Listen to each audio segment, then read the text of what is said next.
Ginising si Basilio ng ripeke ng kampana para sa Misa de Gallo. Palihim siyang nanaog ng bahay at tumungo sa gubat na kinahihinlayan ng kanyang ina. Nasa paanan ito ng malaking puno ng balete. Habang nasa puntod, naalala ni Basilio ang kanyang mga napagdaanang hirap sa mga nagdaang panahon.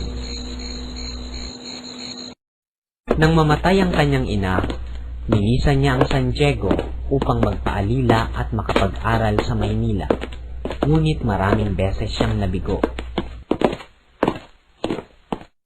Mabuti na lamang at natagpuan niya si Kapitan Tiago na taga San Diego rin. Kinuha siyang utusan at pinayagang makapag-aral sa San Juan de Letran. Sa kabila ng pang-aalipusta ng ibang tao sa kanyang payak na pananamit, nagtapos siyang may markang sobresaliente at mga medalya. Inilipat siya ni Kapitan Tiago sa Ateneo Municipal kung saan nag-aral siya ng pagka-bachiller at pinuri ng kanyang mga profesor.